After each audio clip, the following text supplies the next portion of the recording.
¿Qué tal? Buenas noches, bienvenidas a todos y a todos a esta emisión de Luciérnaga. Hoy vamos a hablar del 2 de octubre, que antier se cumplieron 50 años, y también vamos a hablar de otros 2 de octubre, el de 1966. Para eso contamos con dos invitados importantes esta noche. Vamos a la cortinilla y volvemos. Luciérnagas, Luciérnagas, Luciérnagas. El espacio para la discusión de las ideas, para alejarnos del ruido mediático y encontrarnos entre los comunes. Si estás cansada de la desinformación, aquí tienes un espacio cada semana. Si estás viendo esto, eres la resistencia. No estás sola.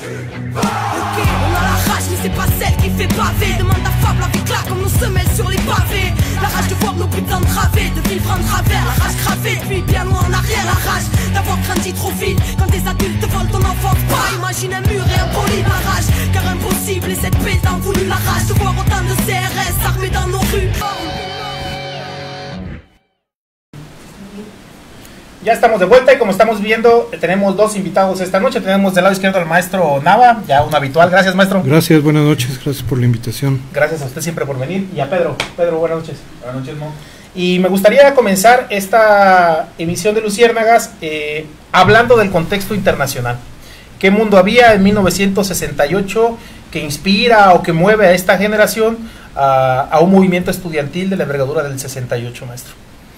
Bueno, sin duda se vivía el auge de la segunda posguerra, que se alarga hasta mediados de los años 70, cuando finalmente el capitalismo cae en crisis, pero que en ese momento todavía, en el 68, se presentaba ante el conjunto del mundo como un prolongado auge económico que permitía un crecimiento acelerado de las principales economías mundiales, principalmente los Estados Unidos, en un mundo sin embargo bipolar, en donde había, como sabemos todos, dos grandes bloques: el bloque occidental, liderado por la economía estadounidense y sobre todo en términos militares, con la formación de la OTAN, y por otro lado el bloque que se había formado en torno a la Unión Soviética también después de la Segunda Guerra Mundial, y un tercer gran bloque de naciones, pero muy débiles, muy pequeñas, que se reivindicaban como el tercer mundo, a partir sobre todo de la asamblea, o de la conferencia, mejor dicho, de países de Asia y África, que se realiza en 1955, pero que estaban, bueno, relativamente al margen de los dos grandes bloques económicos y militares, pero que pues tenía muy poca fuerza dentro del contexto mundial. Y bueno, el 68 irrumpe en ese mundo de optimismo, en donde al mismo tiempo se daban luchas militares y económicas, la carrera espacial entre las dos grandes superpotencias, pero en donde pues se pensaba que iba a haber una prolongada o incluso perpetua situación de bonanza para el conjunto del mundo, que la única amenaza era la que venía del bloque opuesto. Entonces el hecho de que haya surgido movimientos que irrumpen, como el 68, el de mayo del 68 en París, o el de Praga, la primavera de Praga, que plantea un socialismo más independiente de la Unión Soviética y también con rostro humano, pues de alguna manera pone en cuestión a ambos bloques y rompe con el optimismo con el que se venía planteando el desarrollo económico mundial. En este sentido, Pedro, hay un antecedente en el 66 en Michoacán. El maestro ha escrito también sobre eso, y ahí los dos me gustaría que nos dieran esta referencia del 66 aquí en Morelia. ¿Qué pasó? ¿Cómo sucedió? ¿Qué acontecimientos pasaron en Michoacán? Sí, bueno, para hablar del 66 de Morelia, creo que es como necesario regresar al 63, que se da como el primer movimiento en apoyo del líder Gortari. Cuando se da el movimiento en apoyo del líder Gortari, se cree, bueno, justamente en ese momento, meses antes, se crea la Central Nacional de Estudiantes Democrática, que gracias a la organización de esta, y que en su gran mayoría eran jóvenes del Partido Comunista o jóvenes de las Juventudes Socialistas o espartaquistas, cuando llegamos al 66 ya hay una organización de estudiantes. Entonces, ante el incremento al transporte público, estos estudiantes y las organizaciones civiles de Morelia salen a manifestarse el día 2 de octubre. Ante esto, el procurador del Estado o las fuerzas del Estado les quitan las bocinas, ¿no? Por lo cual, cientos de jóvenes van a reclamar estas bocinas y se dice que se soltó un disparo. Este disparo mata al joven Evaristo, si no mal, Everardo. Lo matan, por lo cual, es herido de muerte, por lo cual se siguen manifestando. La junta de rectoría se manifiesta en contra de lo sucedido. La ciudad se empieza a ¿cómo se llama? Empieza a haber una efervescencia. Y el día 8 de octubre son desalojadas las casas del estudiante, a manos del general José Hernández Toledo, que también es uno de los partícipes del 2 de octubre. El día 10, ese mismo día son detenidos intelectuales como Ramón Martínez Ocaranza, Efrén Capiz, el mismo Joel Caro, que es el dirigente estudiantil, además de Sebastián Dimas del Partido Comunista de Michoacán. Pero este es un preámbulo a lo que pasaría 2 años después. ¿Y qué pasó 2 años después, maestro? Platíquenos. En México, bueno, también todos los movimientos parece que surgieran de situaciones casuales. Accidentales, parece, sí. Pues no accidentales, pero sí aisladas, de alguna manera, que no fueron movimientos planeados. Ciertamente, había ya núcleos muy pequeños de organización estudiantil y popular en el país, pero que, dado la estructura corporativa del régimen y también dada la represión que ya se había cebado pues sobre los ferrocarrileros desde 1959, después sobre los médicos, sobre los maestros, cuando forman el movimiento revolucionario del magisterio, etcétera, todas estas represiones mantenían contenido el movimiento social, pero son acontecimientos más o menos casuales los que dan lugar a la insurrección estudiantil, un enfrentamiento entre 2 preparatorias, una preparatoria particular, la Isaac Ochoa Terena, que está ubicada muy cerca de la plaza de la Ciudadela, y la Vocacional 5, que también está ubicada en la plaza de la Ciudadela. Los muchachos de la Vocacional, politécnicos, pues aborrecían a los estudiantes de la preparatoria particular por su estatus social, pero eso sí, querían ligar a las chicas de la preparatoria. Entonces había ahí una enemistad grande entre la Isaac Ochoa Terena y la Vocacional 5, que en algún momento, el 22 de julio del 68, llega a golpes.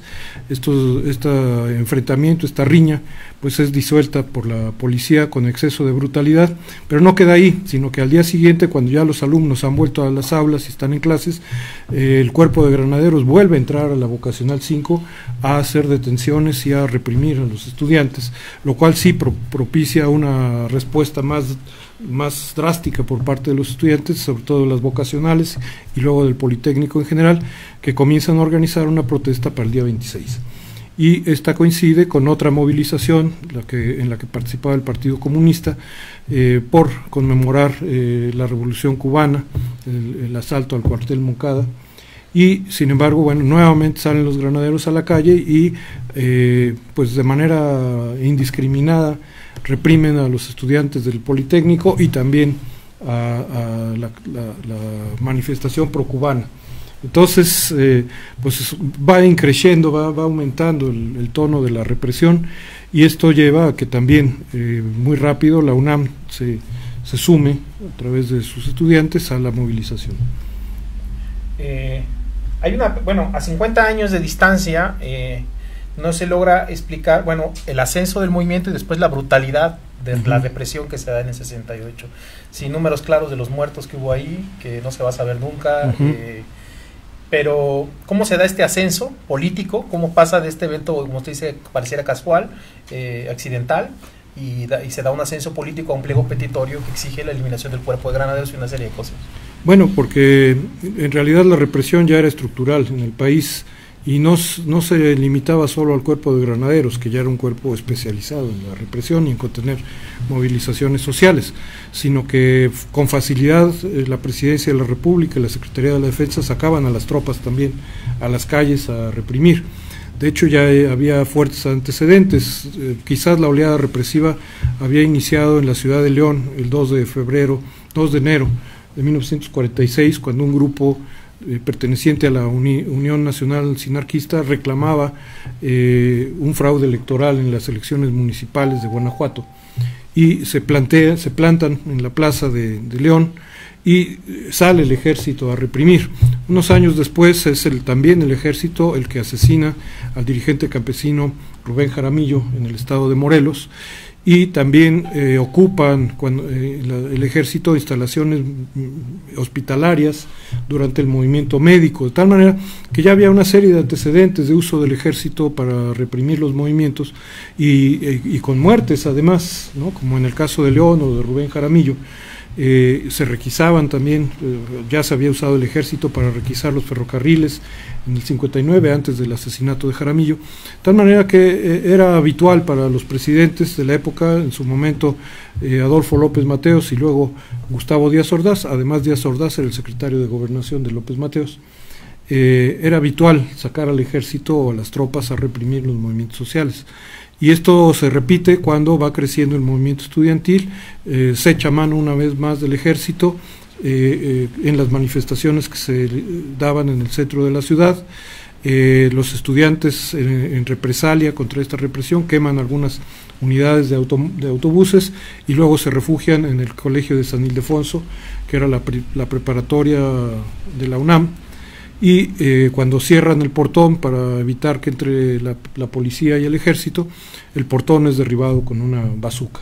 Un portón pues histórico en el colegio de San Ildefonso, que es el equivalente de nuestro colegio de San Nicolás en Michoacán, y que, bueno, ahí es que probablemente cayeron los primeros muertos detrás de esa puerta, al dispararse la bazuca contra el...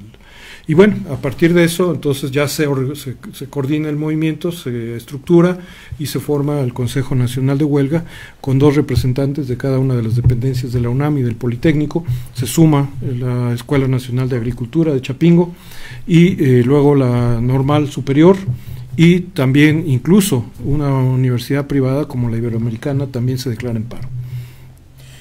En esta situación, como dice el maestro Nava, Pedro, ¿cuál ha sido el papel del ejército, en este caso del Estado mexicano, en esta represión que tú describiste en el 66, en el 68, en las posteriores, Acteal, Aguas Blancas, o lo último que vivimos, que fue lo de los 43, que fue lo que sembró a este país? ¿Cuál es el papel de esta institución y del Estado mexicano? Creo que el ejército ha cumplido su papel, pero protegiendo al Estado burgués, ¿no? Al final de cuentas, la protección, bueno, la utilización del ejército es para proteger el Estado que existe.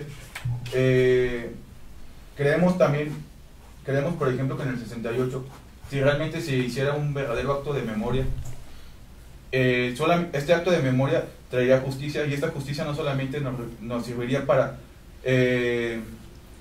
saber lo que pasó, no solamente nos serviría para saber lo que pasó, ¿no? También nos serviría para que en un futuro no pase. Es decir, si realmente hubiera habido un esclarecimiento de los hechos del 68, Ayotzinapa no hubiera pasado. Creo que también es por eso que es necesario hacer estos recuentos de memoria, para que no vuelva a pasar lo que está pasando o lo que pasó. Bien, en este sentido, maestro, hay impunidad. Usted claro. Replicaba un artículo de hace 10 años que usted ponía ahí, que los responsables, hace 10 años decía, y pues recuerdo lo que pone ahí en su texto, veo muy difícil que paguen sus delitos. El único que queda vivo ya es Luis Echeverría. Hoy queda vivo Luis Echeverría. Había otros hace 10 años, ajá, pero ahora prácticamente de mayor responsabilidad, claro. De mayor jerarquía, él solo queda. ¿Por qué la impunidad? ¿Permanece a 50 años? Bueno, porque es un mecanismo de protección del propio régimen, un régimen autoritario que podríamos casi caracterizar como semidictatorial, formalmente democrático, porque realiza elecciones puntuales cada 3 y cada 6 años, se renuevan los poderes públicos mediante procesos electorales, existencia legal de los partidos y todo lo que se quiera, pero en realidad un régimen profundamente autoritario que solo enmascaraba su autoritarismo mediante esos mecanismos de cooptación también y de represión. Entonces, pues la impunidad es parte de ese sistema de autoprotección del régimen que ha estado vigente desde entonces hasta la fecha, ¿no? En este ejercicio que propone Pedro, que me parece muy importante, el propio presidente electo Andrés Manuel decía que va a ser una comisión de la verdad para Ayotzinapa, sí. Haciendo una comisión de la verdad en lo que usted ha investigado, popular, desde la academia. ¿Quiénes fueron los responsables? No solo al máximo nivel, que ya sabemos, pues, Díaz Ordaz, Echeverría, sino qué tejido estaba ahí en la dirección de seguridad, etcétera. Bueno, todo el aparato represivo del Estado, pero hubo otros factores que ya estaba en puerta resolverse la sucesión presidencial, por ejemplo. Es decir, ya era el último tramo del gobierno de Gustavo Díaz Ordaz, aunque todavía faltaban 2 años, pero estaban en puerta los Juegos Olímpicos y la lucha por la candidatura presidencial, que era la lucha realmente por la presidencia, que el candidato del PRI era automáticamente presidente de la República. La lucha se exacerba en ese año de 1968, hay varios aspirantes a la candidatura, pero entre los más fuertes estaban Luis Echeverría, por supuesto, como secretario de Gobernación, porque ya varios candidatos y presidentes habían salido de la Secretaría de Gobernación, el propio Díaz Ordaz, y por otro lado el jefe del Departamento del Distrito Federal, Alfonso Corona del Rosal, que era militar también, era militar y licenciado, era abogado. Entonces, en ese doble carácter también se sentía con posibilidades de llegar a la candidatura presidencial y luchaba denodadamente contra Luis Echeverría. Es muy probable, según algunos investigadores, de que incluso haya sido más represivo Corona del Rosal que el propio Echeverría. Entonces, pues no hay una visión completa de lo que ocurría palaciegamente en la lucha por la candidatura, pero sí sabemos que estos dos personajes, además de Emilio Martínez Manatú, que era el secretario de la presidencia, se contaban entre los aspirantes más fuertes. Y también Antonio Ortiz Mena, que era el secretario de Hacienda, pero que, bueno, quienes tenían más recursos represivos eran sin duda la Secretaría de Gobernación y el Departamento del Distrito Federal, que controlaba el cuerpo de granaderos. Bien, voy a leer algunos comentarios que nos han llegado para ya pasar a las 2 preguntas finales que tengo preparadas. Le mandan saludos, doctor, siempre es grato escucharlo y verlo. Pedro, también te mandan saludos. La compañera Virginia dice: buenas noches, desgraciadamente por tanta represión por parte del Estado, menos se olvida el 2 de octubre, saludo para todos. Y les hacen una pregunta: ¿qué opinan sobre las declaraciones del nuevo gobierno de que no se investigará al ejército por el caso Ayotzinapa? ¿Debe investigarse al ejército en el caso de Ayotzinapa? Por supuesto que sí, pero yo no he visto esas declaraciones. Lo que hemos visto es que se va a apoyar la formación de una comisión de la verdad que investigue lo que sea necesario investigar. Y creo que tendrá que llegar en algún momento a algunas instancias del ejército para esclarecer lo acontecido en la noche de Iguala. Ahí está la clave, ¿no? Es que la participación del ejército es elemental. Sí, bueno, por una razón, porque el ejército estaba al control de lo que se llama el C4 de Iguala, y que es un sistema de cámaras, entre otras cosas, ¿no?, y de vigilancia en tiempo real.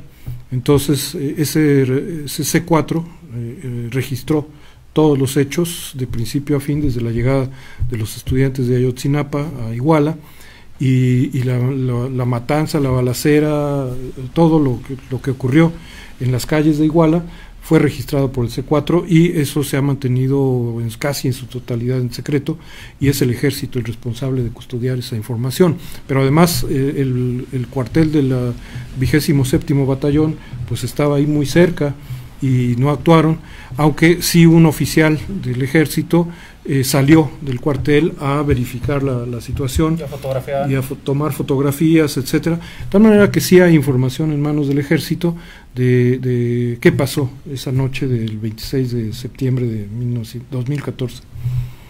Bien, me gustaría que nos platicaran en su perspectiva, los dos, uno cada quien. ¿Cuáles son las herencias del movimiento del 68? Digamos que, ¿por qué a 50 años sale una marcha dicen algunos que 70,000, 80,000 personas en la Ciudad de México, a otros dicen que llegó a 100,000 personas en la Ciudad de México? ¿Por qué 50 años sigue siendo un hito de recuerdo para la población? Porque lo que estaban ahí eran jóvenes, que la mayoría de ellos que ni no siquiera vivieron, y lo conocen, digamos, por la hemeroteca o por los libros, o por relatos de reportajes periodísticos, ¿Por qué etcétera. se sigue recordando esta fecha? Bueno, sobre todo porque creo que se sigue sintiendo un ambiente de represión en el país y los jóvenes de hoy se identifican con los que fueron reprimidos hace 50 años, que sufrieron cárcel, que fueron golpeados, que fueron torturados, que fueron desaparecidos y desde luego los que fueron asesinados. Entonces, mientras esto no se resuelva y no haya pues una verdadera justicia hacia quienes han sido reprimidos de diversas maneras, pues creo que las nuevas generaciones siguen sintiendo ese ambiente opresivo, amenazante contra las libertades ciudadanas, y el salir a la calle es simplemente una respuesta frente a ese ambiente. Claro. ¿Tú, Pedro, cómo lo ves? Pues recuerdo una canción de una banda de rap española que se llama Los Chicos del Maíz, que dice que igual nos ganaron la batalla, pero humanamente tal vez nosotros ganamos, ¿no? Y creo que a partir del 68 se empieza a ver una fractura del régimen. Y creo que otra de las cosas importantes que debemos que debemos para señalar al Estado, o un señalamiento del Estado, es que al momento que matan a nuestros compañeros en el 68, en el 66 o durante la Guerra Sucia, durante los movimientos armados y la Guerra Sucia, es que no solamente nos están quitando a los compañeros, sino que nos están quitando su talento, ¿no? O sea, ¿cuántos compañeros de la UNAM, del Politécnico Nacional, que murieron ese día, pudieron haber sido un buen ingeniero, un buen arquitecto, etcétera, ¿no? Un buen licenciado? Y yo creo que la tarea que nos queda a nosotros, o al menos como jóvenes y a todos los mexicanos, es no solamente recordar a los muertos, sino recordar la lucha de lo que hicieron y seguir su lucha. Creo que es como la reflexión que yo daría. Sí, a eso iba lo que tocaste. Y esa es mi última pregunta de la noche, que es, después de 68 se detona la vía armada como una posibilidad en este país. O sea, surgen movimientos armados, como diciendo, se han cerrado las vías democráticas, y surge lo que cruentamente se conoce como la guerra sucia. Es decir, el uso de sistemas extrajudiciales, asesinatos, desapariciones forzadas, torturas, como una forma de resolver lo que ellos decían, una guerra contra las guerrillas que habían surgido ahí. Nuestra generación, digamos, que ve como un hueco en la militancia, es decir, finalmente por la vía militar ellos impusieron el miedo, el desazón, aplastaron brutalmente a las guerrillas, a gente, como decía Pedro, importantísima, los desaparecieron, los torturaron, o ahí están y con secuelas gravísimas de las torturas. ¿Cuál fue el papel de esta guerra sucia para el mantenimiento de un régimen como el que representaba el PRI y el capitalismo ahí casi unos años después neoliberal que conocimos?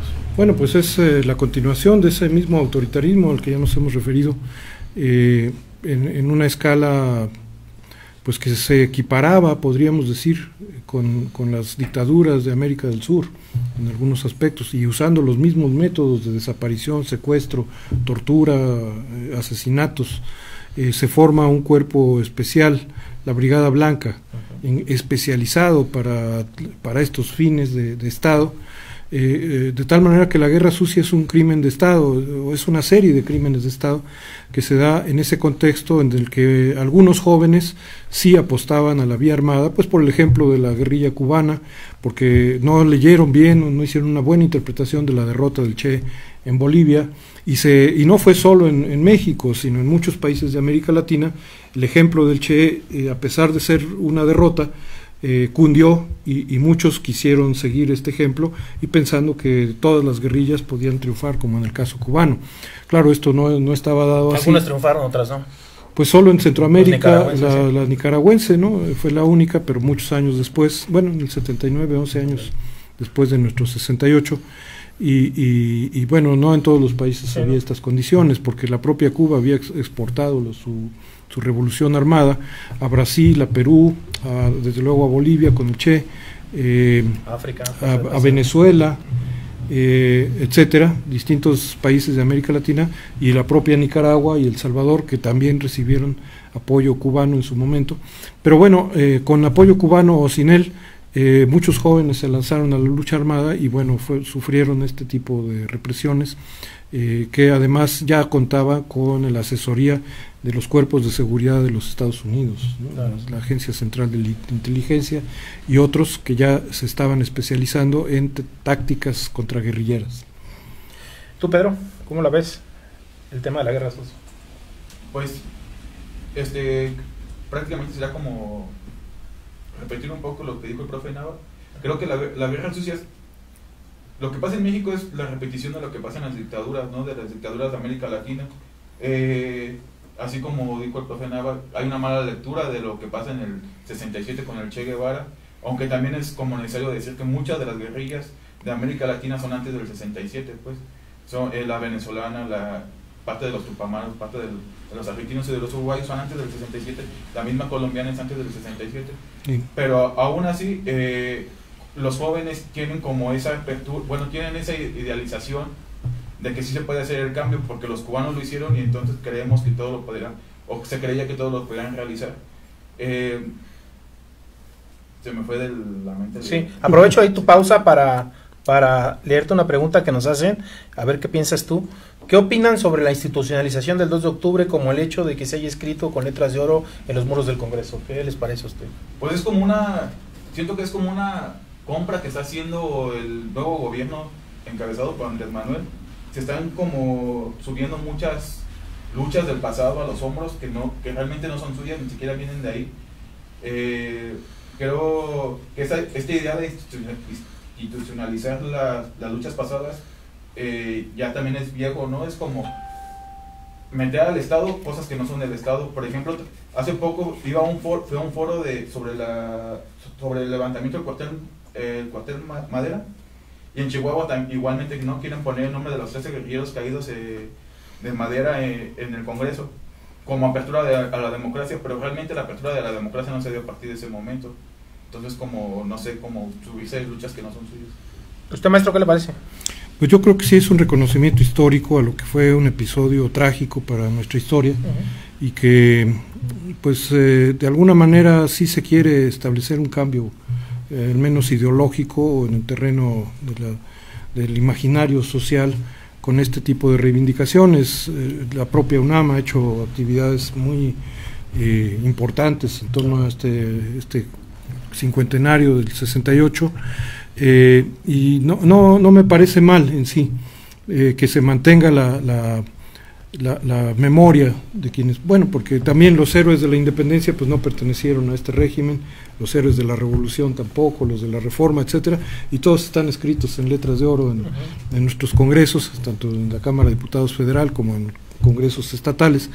Pero bueno, es también un cierto reconocimiento de los grandes acontecimientos históricos que han marcado al país, y sí, creo que hay un intento de mostrar una nueva política y una línea divisoria con el pasado represivo.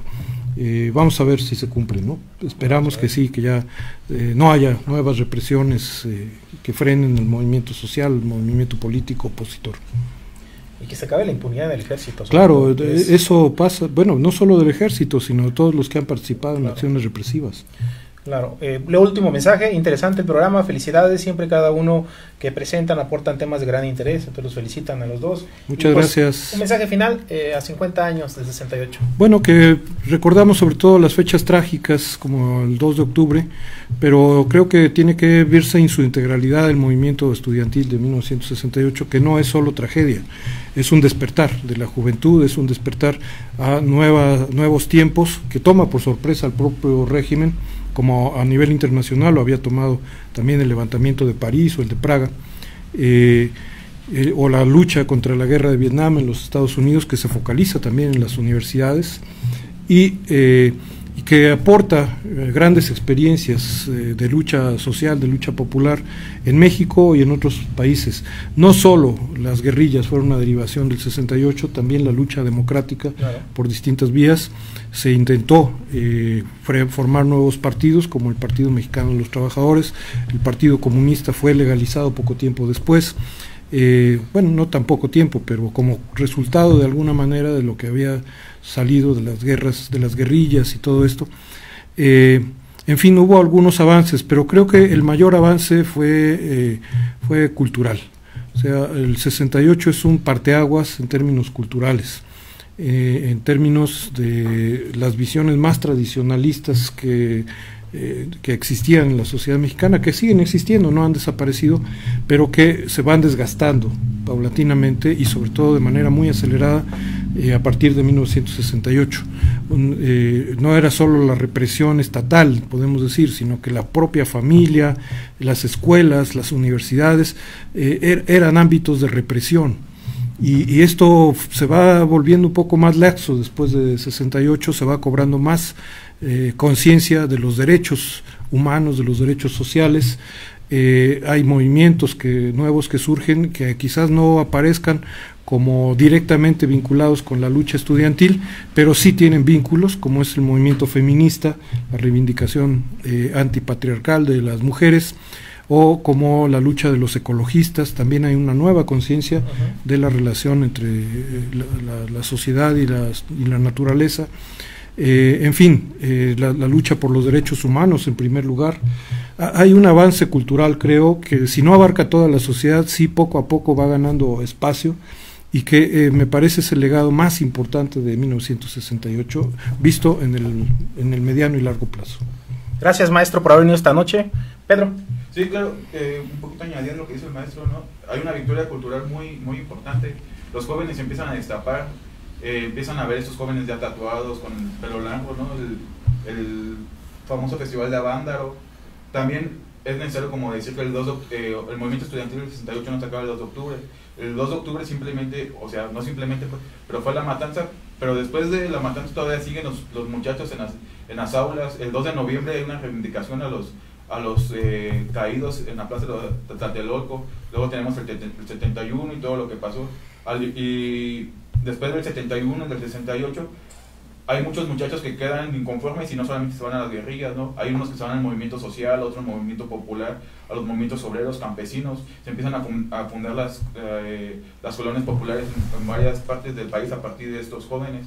Entonces creo que el aporte del 68 es como un México que nos legaron, ¿no? Bueno, creo que sería... No, pues gracias a los dos por haber venido esta noche, gracias por habernos acompañado, de verdad, muchas gracias. Gracias, siempre es un gusto tenerlos acá, una disculpa por los 15 minutos de retraso, pero aquí estamos a pesar de que está lloviendo bien fuerte acá afuera. Gracias a todos ustedes, los que nos siguieron esta noche, por haber compartido, por haber comentado, por habernos ayudado en esta transmisión, a decirnos palabras de aliento para que los compañeros que vienen invitados a estos programas pues sigan viniendo con gusto para compartirnos sus ideas. Para nosotros el 68, como dicen nuestros invitados, marca un hito en este país que es importante recordar, porque es una gran experiencia popular de movilización, de organización, como fue en el 66, que no solo era un movimiento estudiantil, sino había una vinculación con un movimiento popular, y después todas las experiencias que ya han relatado. Me despido esta noche leyendo un pequeño fragmento del poema de Memorial de Tlatelolco de Rosario Castellanos, que dice: la oscuridad engendra la violencia y la violencia pide oscuridad para cuajar el crimen. Por eso el 2 de octubre la guardó hasta la noche, para que nadie viera la mano que empuñaba el arma, sino solo su efecto de relámpago. ¿Quiénes? Nadie. Al día siguiente la plaza amaneció barrida, los periódicos dieron como noticia principal el estado del tiempo, y en la televisión, en el radio, en el cine, no hubo ningún cambio de programa, ningún anuncio intercalado, ni un minuto de silencio en el banquete.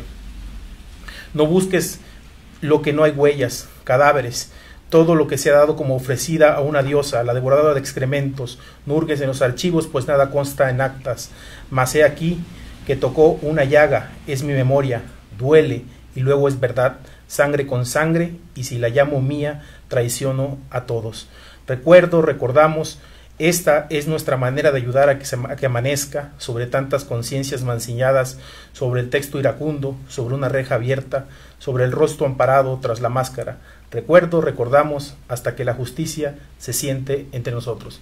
Ese es un deseo, que haya justicia 50 años después, no solo para los compañeros caídos en Tlatelolco, para Ayotzinapa, para Aguas Blancas, para Acteal, para tantas y tantas masacres ocasionadas por el Estado mexicano. Nos vemos en la siguiente emisión de Luciérnagas. Si vieron esto, son la resistencia y no están solas. Nos vemos en 8 días. Luciérnagas, Luciérnagas, Luciérnagas. El espacio para la discusión de las ideas, para alejarnos del ruido mediático y encontrarnos entre los comunes. Si estás cansada de la desinformación, aquí tienes un espacio cada semana. Si estás viendo esto, eres la resistencia. No estás sola. On a la rage, mais c'est pas celle qui fait baver. Demande à Fab, la vie claque comme nos semelles sur les pavés. La rage de voir nos putains de travées, de vivre en travers. La rage cravée, puis bien loin en arrière. La rage d'avoir grandi trop vite. Quand des adultes te volent ton enfance, pas imagine un mur et un poli barrage. Car impossible, et cette paix t'en voulu la rage de voir autant de CRS armés